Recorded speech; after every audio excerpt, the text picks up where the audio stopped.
Әне-міне, бәрімізге таныс кейіпкер. Көп адам оны алдар көсең досы немесе егіз деп ойлайды, бірақ бұл жай аңыз. Шындық әлдеқайда қорқынышты. Әне-міне ойдан шығарылған бейне емес, ол тірі. Оның шынайы болмысы адам ақылына сыймайды. 500-ін ешкім толық көрмеген. Көргендер не есінен айырылған, не мәңгілікке жоғалған. Ал сен дайынсың ба оның түрін көруге? Дайын болсаң, видеоның соңына дейін көр.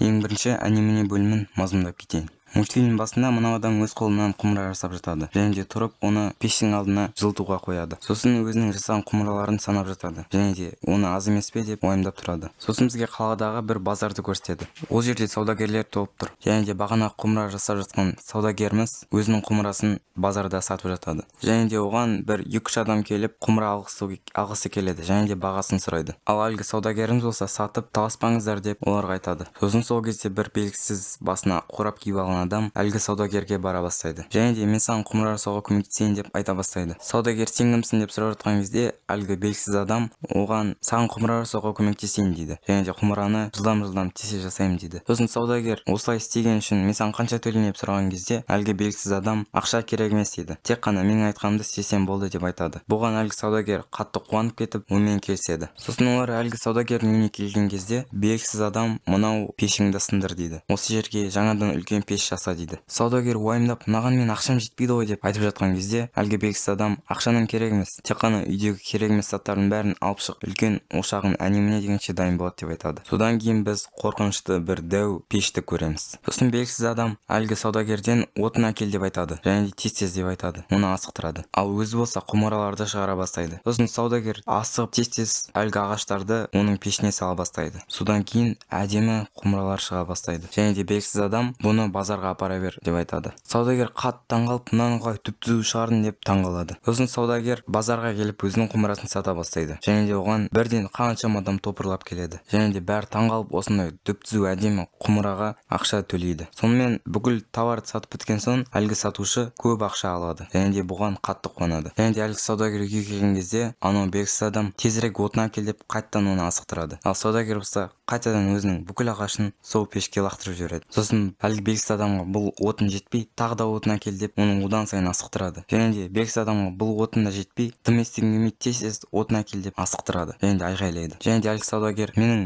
үйімнен басқа дым қалмады деп айтқан кезде әлгі белгісіз адам үйіңді де кел, ертең оны 100 есе ақтап аласың деп оған уәде береді. Сосын өз үйінде оған жағуға бере салады. Және ода дым қалмайды. Және де әлгі пештің ішінен әдемі құмыралар шыға бастайды. Және де келесі күні осы құмыралардың бәрін әкеліп жатады. Және түрінен көрсек ол құлайын деп жатыр. Сосын ол келе жатқан кезде базардағы адамдар кешегі құмыраның ақшасын қайтар деп оған айғайлай бастайды. Және де бәрі өз наразылығын айта бастайды. Және де оның құмырасының дым пайдасы жоқ екенін айтады. Және де ол сасық тез сынып қалады. Ішіне салған тамағы да бұзылып кетеді деп айтады. Және де әлгі саудагер қатты қайғыра бастайды. Оның енді дымы қалмады. Ақша төлейін десе ақшасы да жоқ. Және де әлгі ошағы ғана қалды. Сонымен бүкіл адам көзінше ол жерге жатып қайғырады. Сосын әлгі белгісіз адам менің атым әне-міне деп қатты күле бастайды. Және де артындағы ошағы сынып қалады. Осымен мультфильм бітеді. Және видеоның соңына дейін көр. Мен соңында әне-мененің шын түрін жақсы качествода көрсетемін. Әне-міне асығу, ал асығу шайтанның ісі. Асығу адамды ойланбастан әрекет етуге итермелейді. Бұл кезде адам әлсіз, ал шайтан үшін тапсырмас сәт. Әне-міне адамды дәл сол асығу арқылы бақылап басқарады. Ол уақыттың иесі емес, бірақ оны бұрмалап адамның шешімін шайтандық жолға итермей алады. Және әне-міне дәл солай әлгі сатушыны көп ақша табасын деп азғырған. Әлгі сатушы шизофрениямен ауырады. Ең бірінші әлгі сатушы құмыра сатып алып жатқанда әне-міне көмектесейін деп келеді. Ал бұл тіршілік иесін оның адам немесе басқа тіршілік иесі екенін ешкім білмейді. Әлгі сатушы ғана көріп тұрады. Және де әлгі құрылғыны да жасаған сатушының өзі. Сонда әне-міне сатушының көзіне көрінген. Бойцовский клуб фильмінде. Бұның бәрі әне-мененің, яғни шайтанның азғыруы. Және өз нәпсіңді ұстай алмау. Адам ішкі нәпсісімен күресе алмаса, ол шайтанға жол ашады. Әне-міне сол азғырудың бейнесі. Ол сенің ойыңда пайда болады. Сосын ақырындап шын өміріңе енеді. Саған бәрі дұрыс деп сыбырлайды, бірақ шындығында сені құртудың жолын жасап жатыр. Сонда әне-міне нағыз шайтанның өзі деуге болады. Әлгі пеш секілді құрылғымен әне-міне тозаққа портал жасады. Әне-міне жасап жіберген пешке ұқсас құрылғы жай курал эмес. Бул портал.